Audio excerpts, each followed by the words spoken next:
स्वागत है आपका दोस्तों बिहार न्यूज में। मैं हूं फिर दोस्त गनी और आप देख रहे हैं केडीबी लाइव। दोस्तों आज हो चुका है 20 दिसंबर 2025।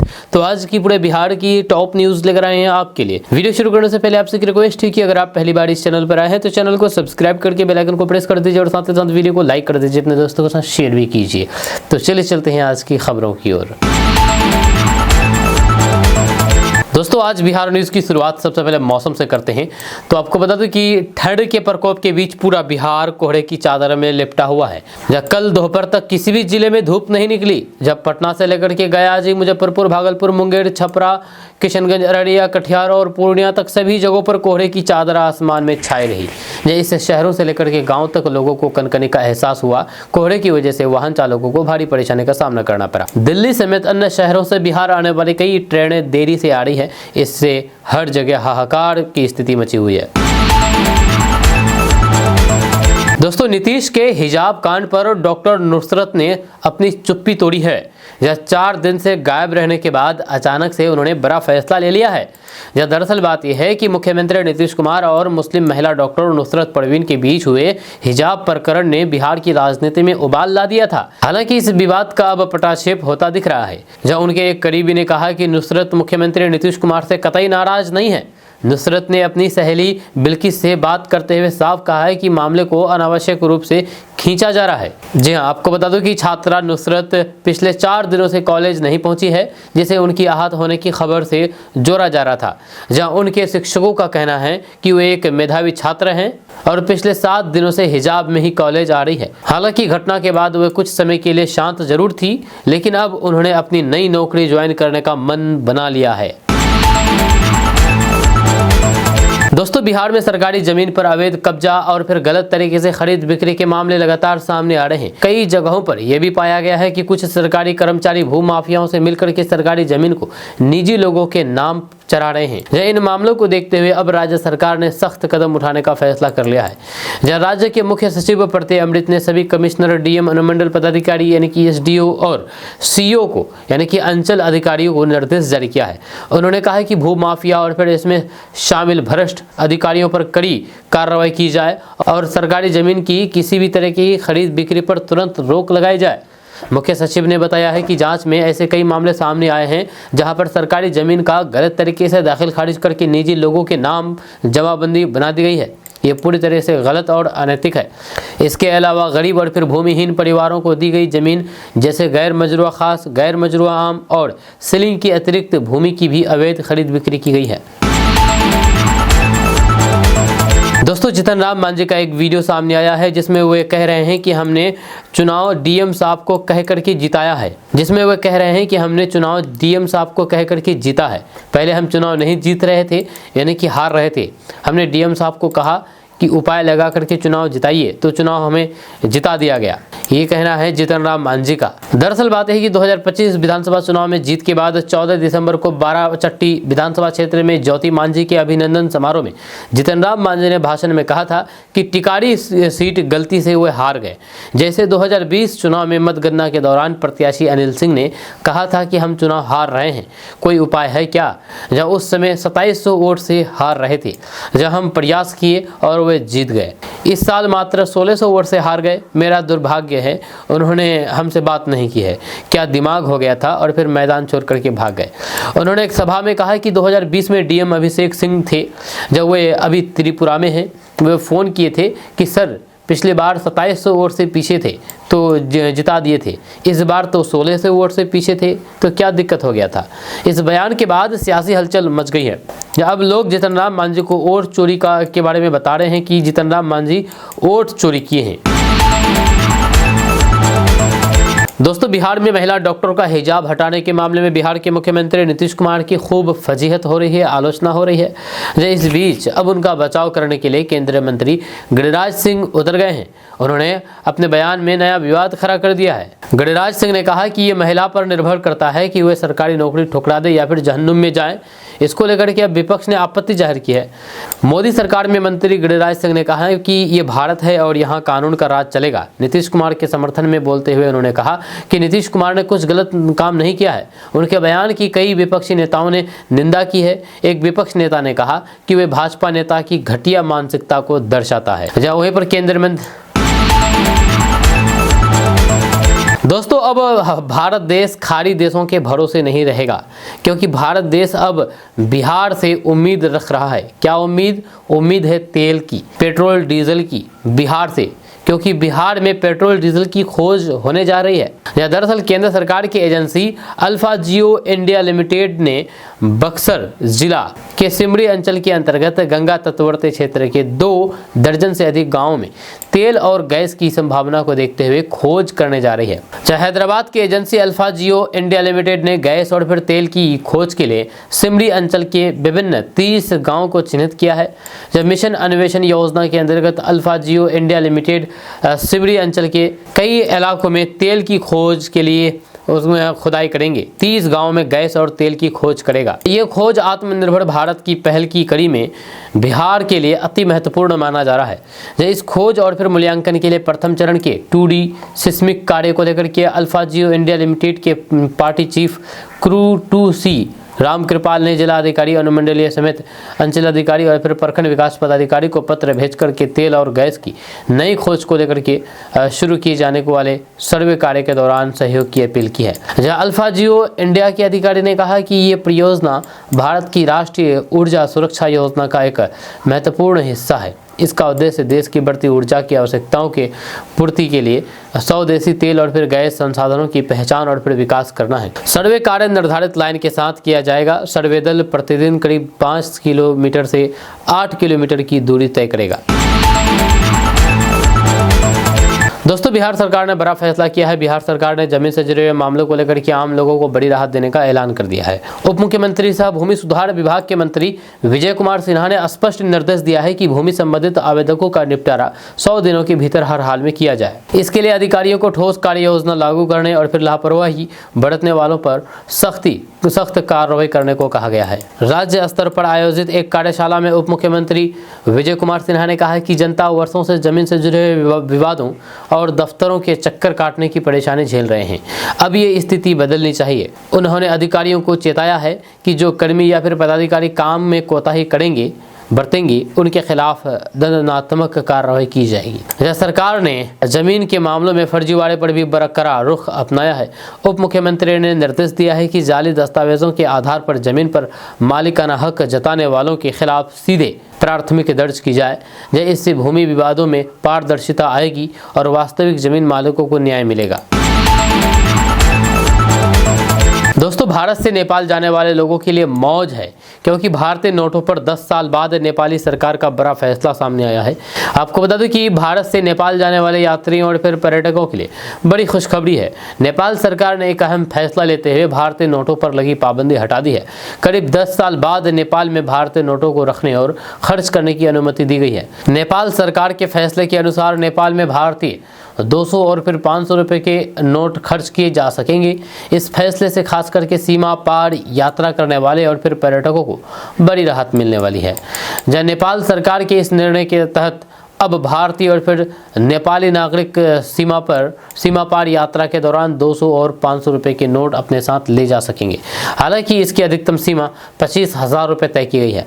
नेपाल सरकार के इस कदम से अब भारत से नेपाल घूमने जाने वाले लोगों को करेंसी एक्सचेंज के झंझट से काफ़ी हद तक मुक्ति मिल जाएगी।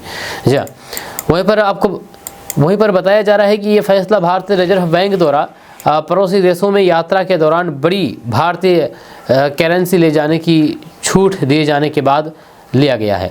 इसके बाद नेपाल सरकार ने भी भारतीय करेंसी के इस्तेमाल को वैध करने का निर्णय लिया है। खास करके सीमा से सटे इलाकों में लंबे समय से इस फैसले की ज़रूरत महसूस की जा रही थी। इस फैसले का सबसे ज़्यादा फायदा पर्यटन क्षेत्र को होगा।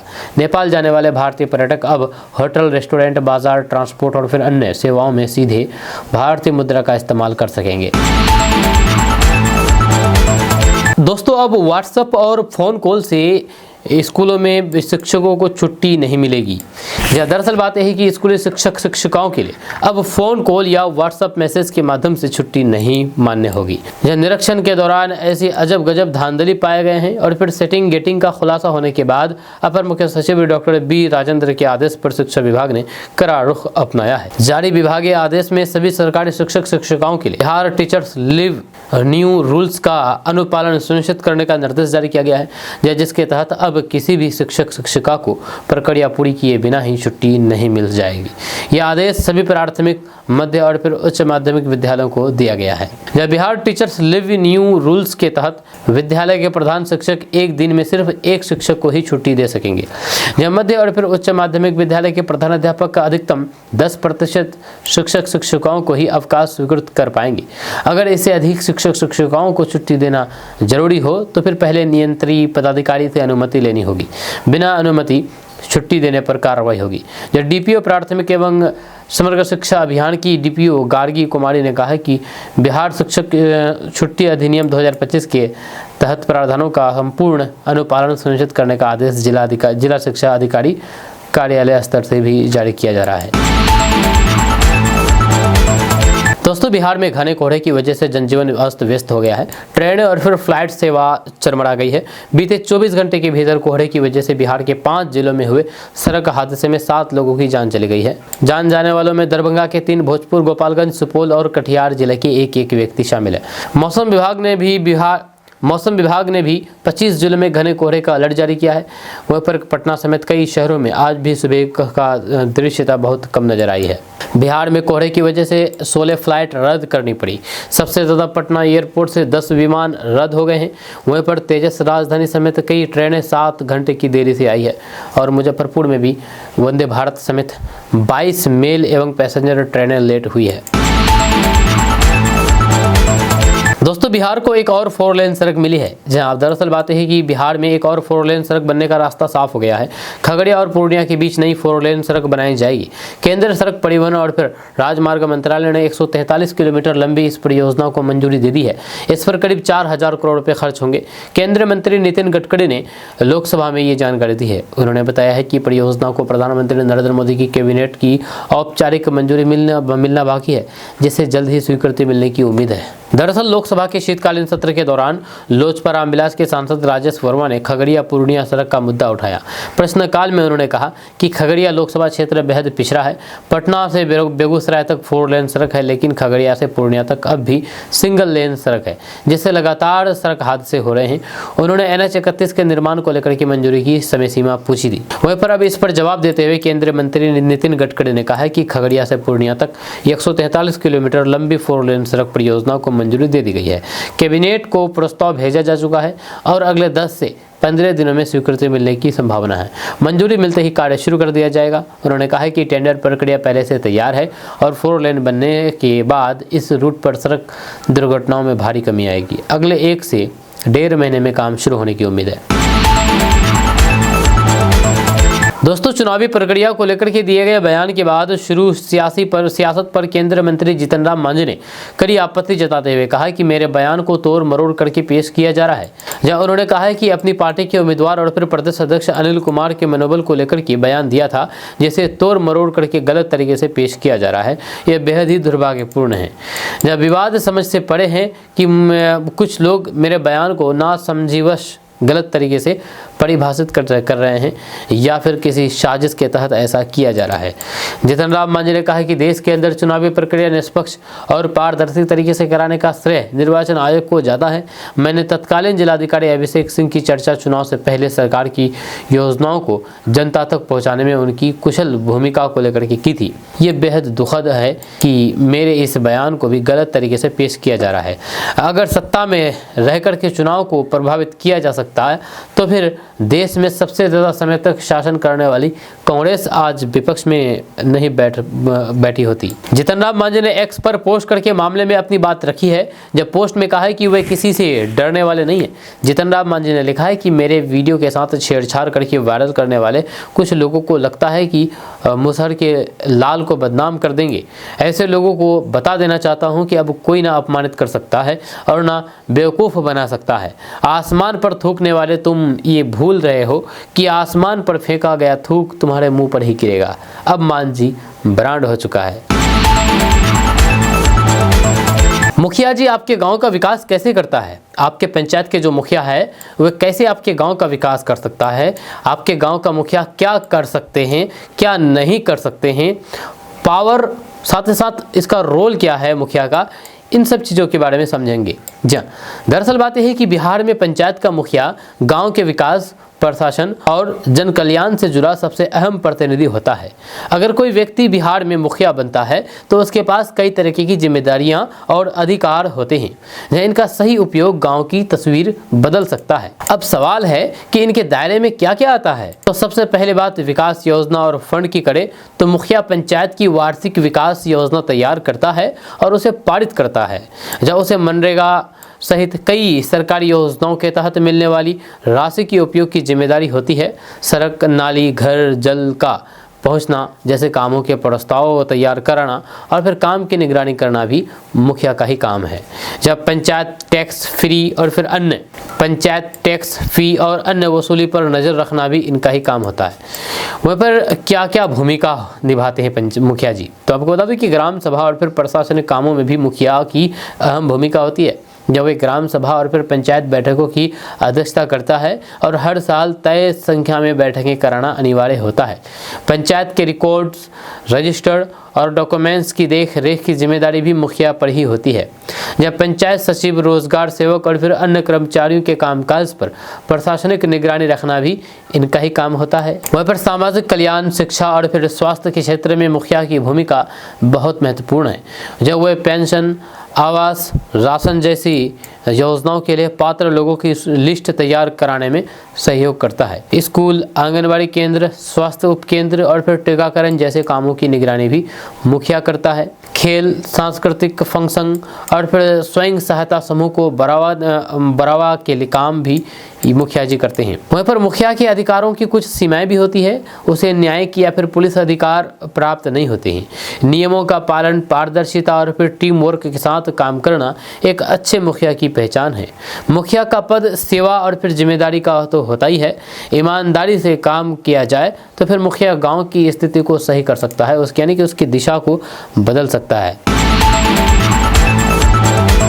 दोस्तों, तापमान में गिरावट और बढ़ती ठंड की वजह से बिहार अपने स्कूलों के समय में बदलाव कर रहा है। जब पटना के डिस्ट्रिक्ट मजिस्ट्रेट ने 18 दिसंबर को एक आदेश जारी करके जिले के सभी स्कूलों को सुबह 9 बजे से शाम 4 बजे तक चलाने का निर्देश दिया है। हालांकि जिन क्लास में प्री बोर्ड या फिर बोर्ड एग्जाम होंगी वे सामान्य टाइमिंग को फॉलो करेंगे।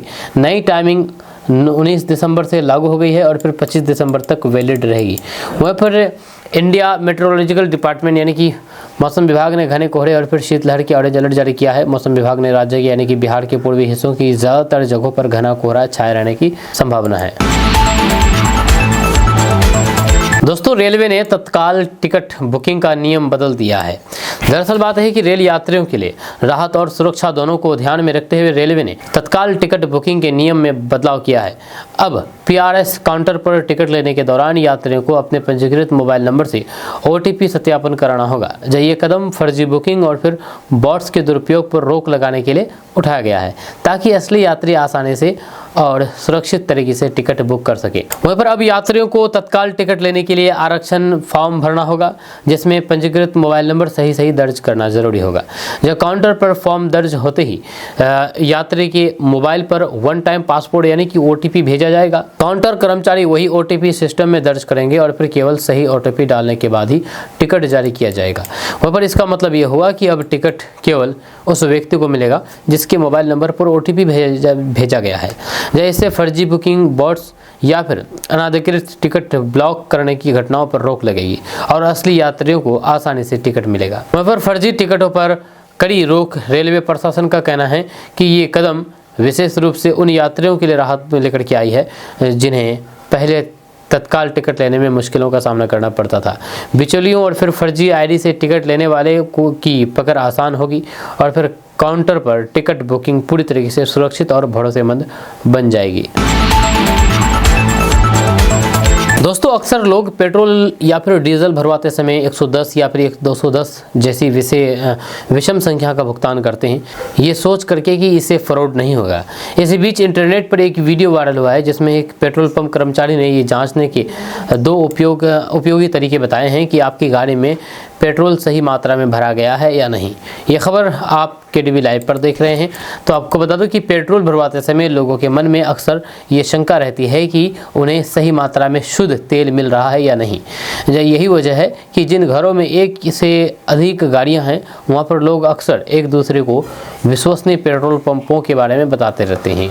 इसी संदर्भ में इंटरनेट पर वायरल हुए एक वीडियो में एक पेट्रोल पंप कर्मचारी ने सही और शुद्ध पेट्रोल डीजल भरवाने के आसान तरीके के बारे में बताया है। वहाँ पर बहुत से लोग सोचते हैं कि 110 या फिर 210, 205, 105 जैसे विषम संख्या में पेट्रोल डीजल भरवाने से पेट्रोल पंप कर्मचारी चोरी नहीं कर पाते, लेकिन ये सिर्फ एक भ्रम है। वहाँ पर ग्राहकों के इस भ्रम को दूर करते हुए एक पेट्रोल पंप कर्मचारी ने सही मात्रा में और बिना चोरी के तेल भरवाने के दो प्रभावी तरीके बताए हैं। इन तरीकों के जानने के बाद लोगों ने इन्हें उपयोगी बताया है। एक वीडियो में एक पेट्रोल पंप कर्मचारी ने बताया है कि लोग 110, 210 या 310 का पेट्रोल क्यों भरवाते हैं, लेकिन साथ ही उन्होंने ग्राहकों को ठगी से बचने के लिए दो जरूरी चीज़ें चेक करने की सलाह दी है। सबसे पहली चीज़ जो आपको मशीन में देखनी है वह है पेट्रोल की डेंसिटी, यानी कि घनत्व जो मशीन पर लिखी होती है। ये डेंसिटी 720 से 775 के बीच होना चाहिए पेट्रोल में, ताकि आपके साथ धोखा ना हो। वहाँ पर डीजल की गुणवत्ता और फिर उसमें मिलावट की जांच के लिए उसकी डेंसिटी यानी कि घनत्व चेक करना ज़रूरी है। डीजल की सही डेंसिटी 820 से 860 के बीच होनी चाहिए।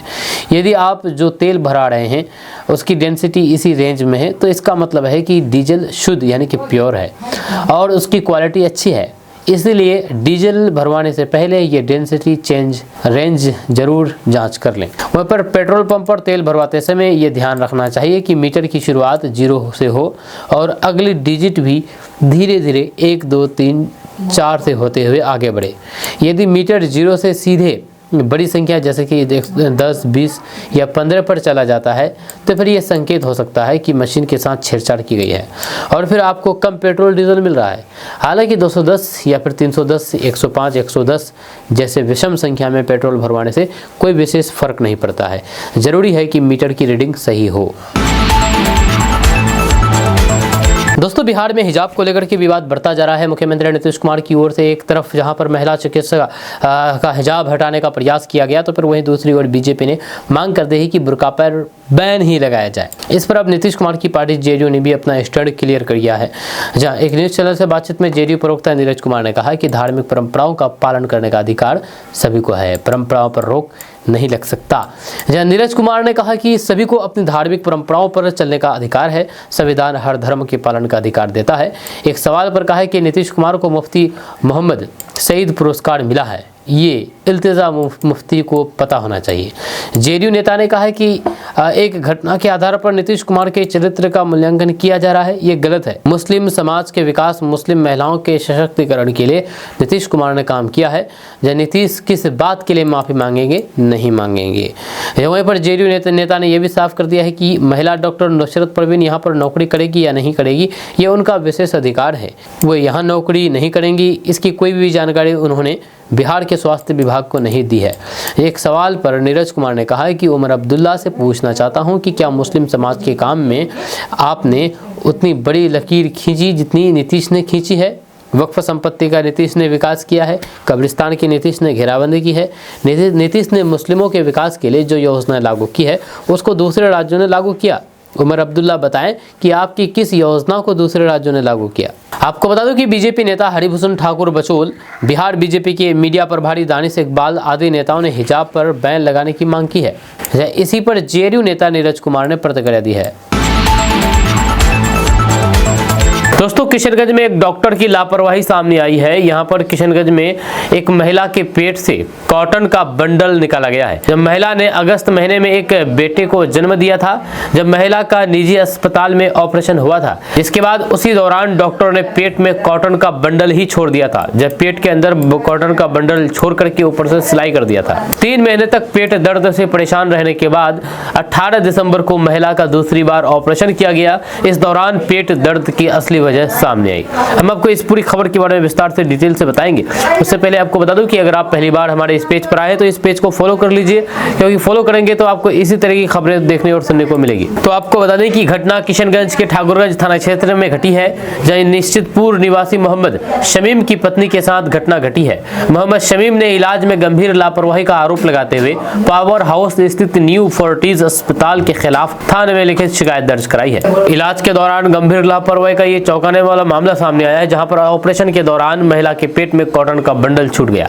करीब 3 महीने बाद दोबारा ऑपरेशन करके कॉटन का टुकड़ा निकाला गया है, लेकिन तब तक महिला की हालात गंभीर हो चुकी थी। फिलहाल महिला आईसीयू में भर्ती है और फिर उसका इलाज जारी है।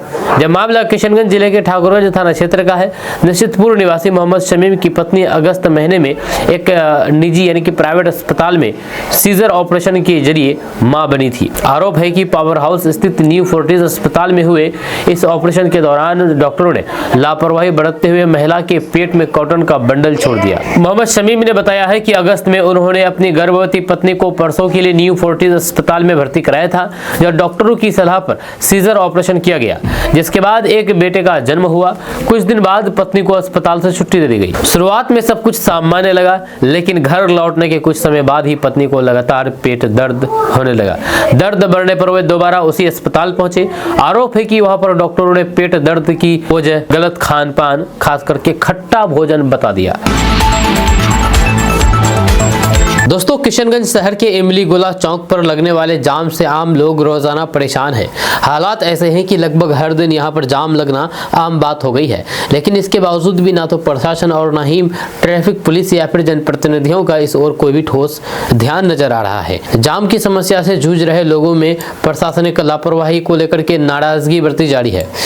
इमली गोला चौक किशनगंज का एक अहम और फिर व्यस्तम चौक है। ये चौक पश्चिम पाली की ओर पश्चिम दिशा में और लहरा चौक की ओर पूर्व दिशा में स्थित है। ये पूरी तरह से चौमुखी है, जहां से चारों दिशाओं में गाड़ियों का लगातार आवागमन होता रहता है। इसी वजह से यहाँ पर ट्रैफिक का दबाव हमेशा बना रहता है। लेकिन हैरानी की बात यह है कि इतने व्यस्त चौक पर ना तो कोई अस्थायी ट्रैफिक व्यवस्था की गई है और न ही ट्रैफिक पुलिस की तैनाती की रहती है। चारों तरफ से आने वाली गाड़ियों, ऑटो, ई रिक्शा, बाइक और निजी वाहनों के कारण थोड़ी सी अव्यवस्था होते ही जाम की स्थिति बन जाती है। सड़क किनारे बेतरतीब खड़े गाड़ी और फिर बिना किसी नियंत्रण के चलते वाहन जाम को और गंभीर बना देते हैं। कई बार स्थिति इतनी खराब हो जाती है कि लोगों को कुछ 100 मीटर की दूरी तय करने में आधा घंटा या फिर उससे भी ज्यादा समय लग जाता है। इस जाम का सबसे ज्यादा असर कामकाजी लोगों, स्कूली बच्चों, मरीजों और फिर व्यापारियों पर पड़ रहा है। जब ऑफिस जाने वाले लोग घंटों फंस जाते हैं तो फिर वहीं पर एम्बुलेंस और फिर जरूरी सेवाओं की गाड़ियों को भी निकलने में भारी परेशानी होती है। जहाँ स्थानीय लोगों का कहना है कि उन्होंने कई बार इस समस्या को लेकर के आवाज उठाई है, लेकिन अब तक कोई भी ठोस समाधान नहीं किया गया है। लोगों का आरोप है कि इमली गोला चौक जैसे संवेदनशील और फिर व्यस्त इलाके में ट्रैफिक पुलिस की अस्थायी तैनाती बेहद जरूरी है। अगर यहाँ पर ट्रैफिक सिग्नल, पुलिसकर्मी और फिर सही पार्किंग व्यवस्था कर दी जाए तो फिर जाम की समस्या काफी हद तक खत्म हो जा सकती है। लेकिन फिलहाल प्रशासन की उदासीनता के कारण लोग रोज इस परेशानी को झेलने को मजबूर हैं। वहीं पर स्थानीय नागरिकों ने जिला प्रशासन और ट्रैफिक विभाग से मांग की है कि इमली गोला चौक पर जल्द से जल्द ट्रैफिक व्यवस्था दुरुस्त की जाए, ताकि आम लोगों को राहत मिल सके और शहर की यातायात व्यवस्था सुचारू हो सके। दोस्तों, अगर आप किशनगंज के रहने वाले हैं तो आप होशियार हो जाइए, क्योंकि किशनगंज में ठंड नहीं बल्कि हार कपा देने वाली ठंड पड़ रही है। यहाँ की सर्द हवा इंसानों को पूरी तरीके से गला दे रही है। ये बिहार में अगले 24 घंटे के दौरान मौसम का मिजाज बेहद सख्त रहने वाला है। मौसम विभाग के अनुसार बिहार के कई हिस्सों में घना कोहरा, अत्यंत घना कोहरा छाए रहने की चेतावनी जारी की गई है। मौसम विभाग की ओर से 12 जिलों में रेड अलर्ट जारी किया है। 26 जिलों में येलो अलर्ट घोषित किया गया है। इस बीच सीमांचल के किशनगंज जिले पर खास तौर पर अगर नजर डालें तो यहाँ पर मौसम विभाग की नजर बनी हुई है। यहाँ पर कोहरे और ठंड का असर लगातार बढ़ता जा रहा है। यहाँ भी रेड अलर्ट जारी कर दिया गया है। जब मौसम विभाग के अनुसार किशनगंज जिले में रेड अलर्ट जारी किया गया है। हालांकि इस स्थिति में लोगों को घर से बाहर बहुत ही सावधानी पूर्वक निकलना चाहिए। किशनगंज जिला अभी ठंड के मामले में गंभीर बनी हुई है। रेड अलर्ट रेड अलर्ट तभी जारी की जाती है जब स्थिति काफ़ी गंभीर होती है। अगर आप घर से बाहर निकलते हैं तो आप बिल्कुल भी संभल करके निकले, नहीं तो फिर आपको भारी पड़ सकता है। जहां इस रेड अलर्ट के कारण घना कोहरा और आम जनजीवन को प्रभावित करता है। सुबह और देर रात के समय दृश्यता काफ़ी कम रहने की आशंका है, यानी कि आपको दिखाई कम देगी क्योंकि कोहरा ही कोहरा रहेगा चारों तरफ। किशनगंज में पहले से ही ठंडी हवाओं का असर महसूस किया जा रहा था, लेकिन रात में जो हवा बही वो काफ़ी ज़्यादा लोगों को रुला देने वाली हवा बह रही है। और फिर धूप निकलने का समय भी कम हो गया है, जिससे ठंड और बढ़ गई है। यानी कि किशनगंज में धूप भी आज ना के बराबर देखी है। जब मौसम विभाग ने बताया है कि फिलहाल शीत दिवस की स्थिति बनी हुई है। ठंडी हवाओं और फिर सूरज की कमजोर मौजूदगी के कारण दिन का तापमान सामान्य से नीचे बना रह सकता है। किशनगंज सहित सीमांचल के जिलों में सुबह के समय सड़कों पर घना कोहरा छाया रहने से वाहन चालकों को भारी परेशानी का सामना करना पड़ सकता है। खास करके नेशनल हाईवे और फिर ग्रामीण सड़कों पर हादसों का खतरा काफी बढ़ जाता है। जब मौसम विभाग ने किशनगंज के लोगों को विशेष सावधानी बरतने की सलाह दी है। जहां आवश्यक यात्रा से बचने, वाहन चलाते समय धीमी गति अपनाने और फॉग लाइट या फिर हेड लाइट का सही तरीके से इस्तेमाल करने की अपील की गई है। स्कूली बच्चों, बुजुर्गों और फिर बीमार लोगों को ठंड से बचाने के लिए गर्म कपड़े पहनने और फिर सुबह शाम बाहर निकलने से परहेज करने को कहा गया है। वहीं पर किसानों के लिए भी मौसम विभाग ने अलर्ट जारी कर दिया है। जहाँ कोहरे और फिर ठंड के कारण फसलों पर असर पड़ सकता है। ऐसे में उन्हें अपनी फसलों की निगरानी रखने की और फिर जरूरत के अनुसार सुरक्षा उपाय अपनाने की सलाह दी गई है।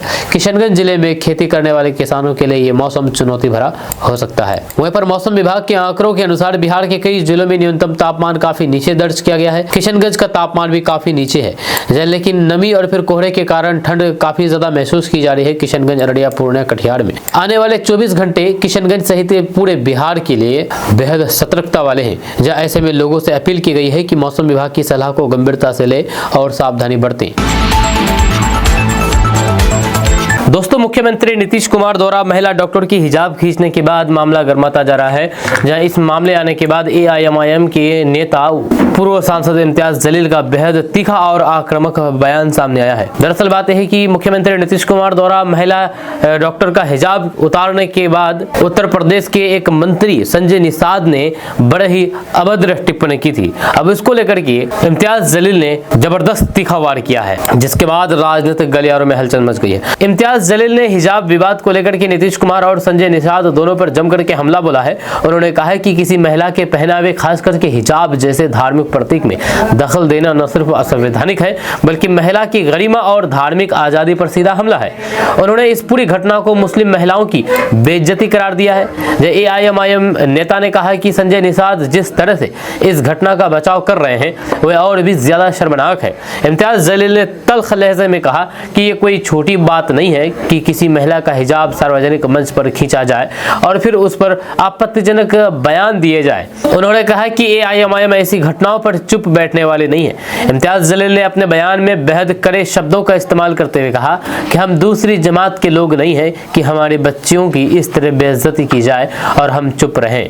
उन्होंने कहा कि कुछ नेताओं को लगता है कि सत्ता में है इसलिए कुछ भी बोलेंगे, कुछ भी करेंगे और मुस्लिम महिलाओं की इज्जत से खिलवाड़ करेंगे। उन्होंने संजय निषाद को चुनौती देते हुए कहा कि यूपी में बैठ करके इस तरीके के बयानबाजी करना आसान है, अगर हिम्मत है तो फिर महाराष्ट्र आकर के दिखाएं। इम्तियाज जलील ने कहा कि AIMIM मुसलमानों की पहचान, इज्जत और धार्मिक आज़ादी पर हमला बर्दाश्त नहीं करेगी और जरूरत पड़ी तो फिर सड़कों पर उतर करके जवाब देगी। इम्तियाज जलील ने यह भी कहा कि इस तरीके के बयान समाज में नफरत फैलाने का काम करते हैं और देश की गंगा जमनी तहजीब को नुकसान पहुंचाते हैं। उन्होंने चेतावनी दी है कि अगर इस तरीके की हरकतें और बयान जारी रहे तो फिर इसका करारा राजनीतिक और फिर सामाजिक जवाब दिया जाएगा।